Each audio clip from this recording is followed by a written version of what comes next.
الحمد لله وحده والصلاة والسلام على من لا نبي بعده أما بعد وعن عائشة رضي الله تعالى عنها أن النبي صلى الله تعالى عليه وسلم قال إن أعظم النكاح بركة أيسره مؤونة أو كما قال عليه الصلاة والسلام۔ بزرگوں اور دوستوں، گزشتہ 2 جمعہ سے اس حدیث کی روشنی میں کچھ باتیں عرض کی تھی، کچھ باتیں مزید اسی حدیث کی روشنی میں نکاح کے متعلق عرض کرنا ہے۔ نکاح صرف یہ نہیں کہ ایک لڑکے اور لڑکی کے درمیان آپس میں زندگی گزارنے کا ایک معاہدہ ہوتا ہے، بلکہ دیکھنے جائیں تو صالح معاشرے کا مدار اسی نکاح کے اوپر ہے، اس لیے کہ ہر لڑکا یا لڑکی جب جوان ہوتے ہیں تو فطری طور پر اللہ نے ان کے اندر ایک دوسرے کی طرف مائل ہونے کا جذبہ رکھا ہے۔ اسی بنا پر ہر لڑکے کو جوان ہونے کے بعد اپنی جائز خواہش کو پورا کرنے کے لیے لڑکی کی ضرورت پڑتی ہے، اور یہی حال لڑکی کا ہوتا ہے۔ لیکن دیکھنے جائیں تو یہ نکاح صرف اس سے یہ نہیں کہ آدمی جائز اپنی خواہش کو پورا کرتا ہے، بلکہ صالح معاشرے کا مدار اس کے اوپر ہے کہ اللہ تعالیٰ نے اس زمین کو آباد کیا انسانوں کے ذریعے، اب قیامت تک اس کو جاری رکھنا ہے یہ سلسلہ۔ اب انسانوں کی عمریں محدود ہوتی ہیں، ایک عمر کے بعد آدمی انتقال کر جاتا ہے۔ اب اللہ کو یہ دنیا آباد رکھنا ہے،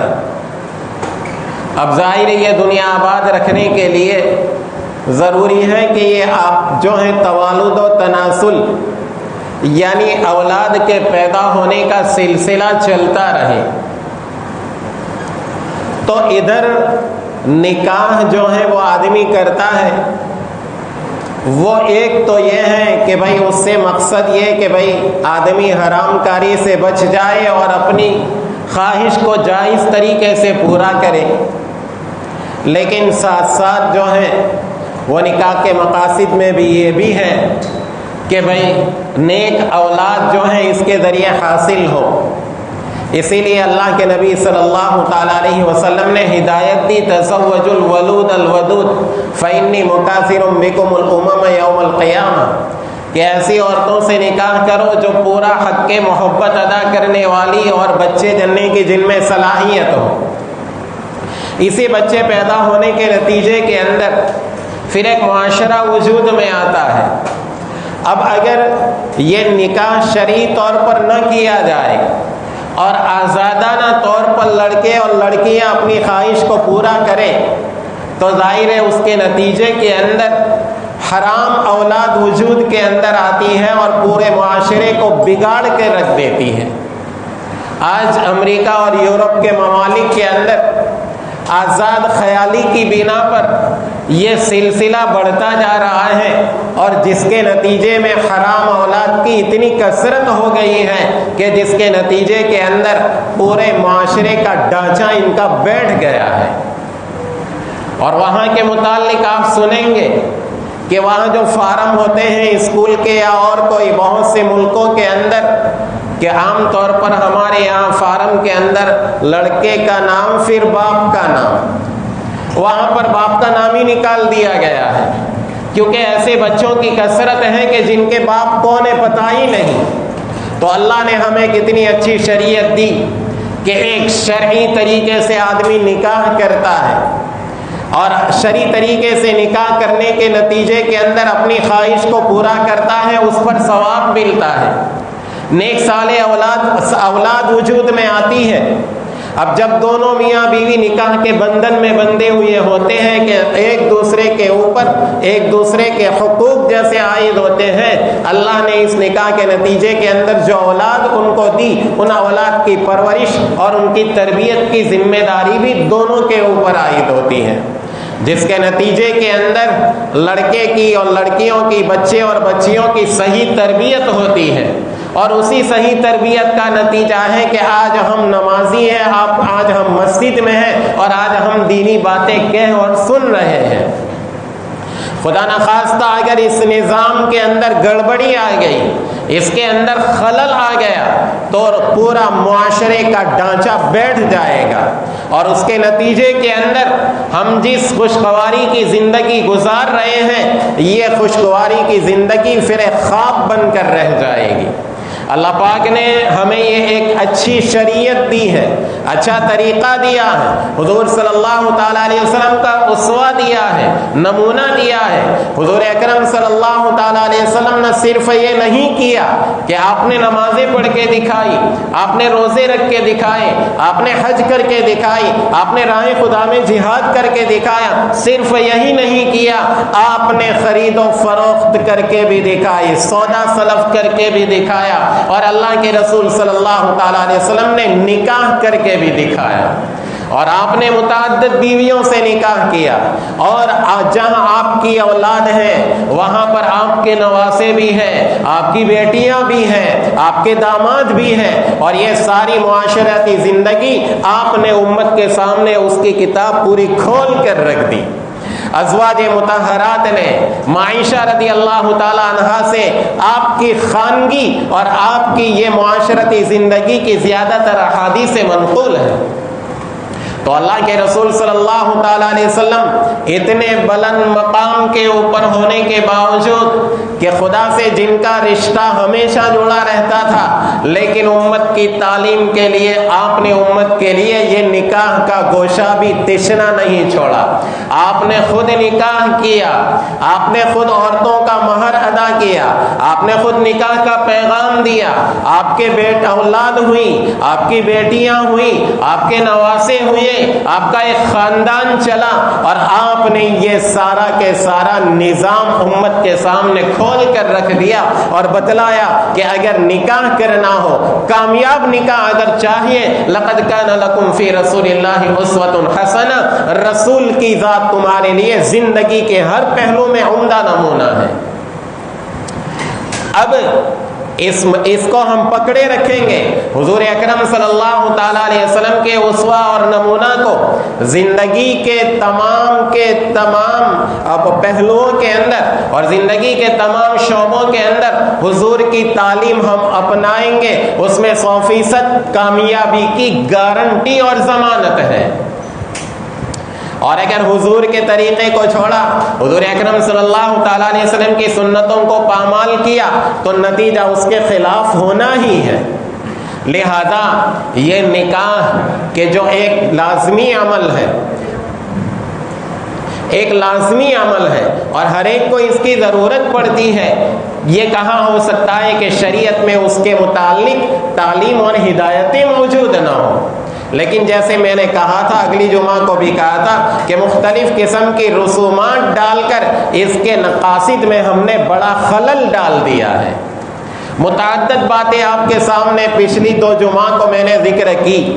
کہ یہ فضول خرچیاں اور اس قسم کے رسوم و رواجات، اور منگنی کے وقت ہی سے پھر اس میں رسوم و رواجات، اور یہ سارے فضول اخراجات کے نتیجے کے اندر جب نکاح کی بنیاد ہی صحیح نہیں پڑتی ہے تو نتیجہ ظاہر اچھا ملنا مشکل ہے۔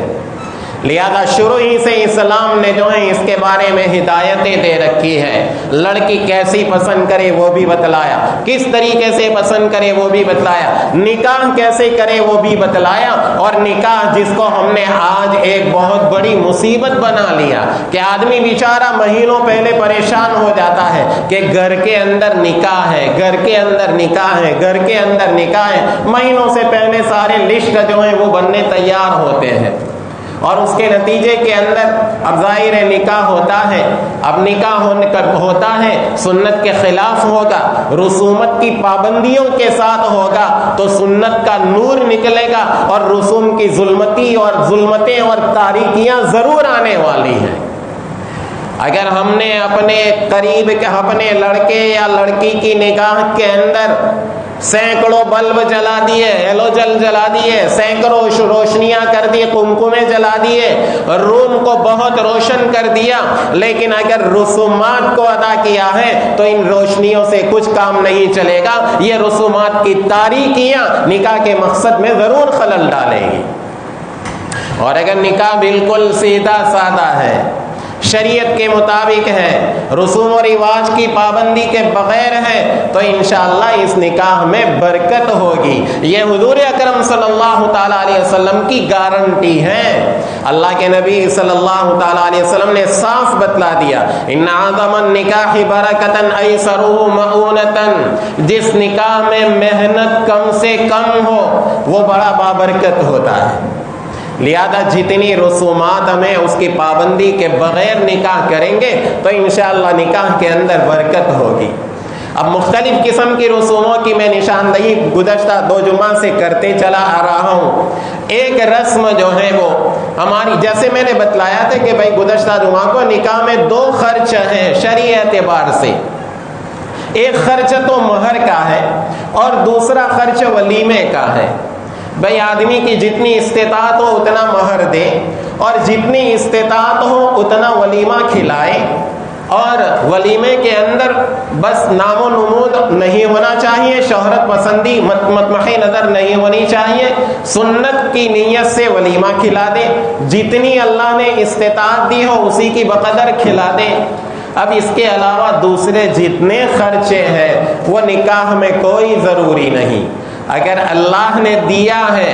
تو جائز طریقے سے کسی کا حق مارے بغیر، کسی کا مال ناحق استعمال کیے بغیر، کسی کا دل دکھائے بغیر، کسی پر زبردستی کیے بغیر آپ خرچ کرنا چاہو، جائز حدود کے اندر رہ کر شریعت کے اندر اس کی گنجائش ہے، لیکن شریعت کے حد کے اندر رہ کر اچھا لباس پہنو، گنجائش ہے، بھائی کمرے کا رنگ روغن کرو، گنجائش ہے، کمرے کو تھوڑا بہت سجا لو اپنی رفیق حیات کے استقبال کے لیے، اس میں بھی فضول خرچیاں نہیں کہ بھائی جو ہیں وہ قدموں کے اندر جو ہیں وہ پھول بچھائے جائے اور پھولوں کو روندا جائے اور اس قسم کی فضول خرچیاں کی جائے جس کا کوئی مقصد نہیں، جس کا کوئی مطلب نہیں۔ جائز حد تک روم کو سجائے آنے والی دلہن کے استقبال کے اندر تاکہ اس کے دل میں شوہر کی محبت پیدا ہو۔ اس لیے دوستوں کو جو ہے اپنی طرف سے کچھ جو ہے وہ کیا ہے، بھائی میرے دوست ہیں، چلو میری خوشی کا موقع ہے، میں ایک نئی زندگی میں قدم رکھ رہا ہوں، چلو جائز حد تک میں دوستوں کو اپنے دعوت جو ہے وہ کر دوں، اللہ نے استطاعت دی ہے تو کر لوں۔ اور ولیمہ یہی اصل تو دعوت ہے نکاح کی، ولیمہ کے اندر یہ ساری دعوتیں ہو جاتی ہیں۔ اب یہ نکاح سے پہلے کی دعوت، شام کی دعوت، جمعہ کے دن دوپہر کی دعوت، ظاہر ہے اس کا کوئی لینا دینا ہی نہیں شریعت سے۔ اللہ نے دیا ہے ولیمہ کیجئے، اللہ نے اچھی استطاعت دی ہے، ولیمہ اچھی طریقے سے ادا کیجئے، لیکن رسوم کی پابندی کے بغیر۔ اور جیسے میں کہا کرتا ہوں کہ آج کل یہ مہنگائی نے اچھوں کی کمر توڑ کے رکھ دی ہے۔ اب ایسی حالت کے اندر ہر آدمی چاہتا ہے پیسہ بچائے، تو ایسی صورت کے اندر ایسی فضول خرچیاں کر کے پیسوں کو اڑانا ظاہر ہے یہ کوئی عقل مندی کی بات نہیں ہے۔ اب ان رسوم میں سے ایک رسم یہ بھی ہے کہ بھئی لڑکی کے یہاں جب لڑکی کا نکاح ہے تو ظاہر ہے لڑکی کے رشتہ دار، لڑکی کے گھر والے ہیں، لڑکی کے والدین کے بھائی ہیں، لڑکی کے والدین کے بہن ہیں، ان کی خالہ ہیں، ان کی پھوپھیاں ہیں، وہ لڑکی کے یہاں آئیں گے۔ اب ظاہر ہے وہ بیچارے لڑکی کے یہاں آتے ہیں نکاح کے اندر، چلو اب ہمارے گھر آئے ہیں، ان کو کھانا کھلائے بغیر روانہ کرنا اچھی بات نہیں۔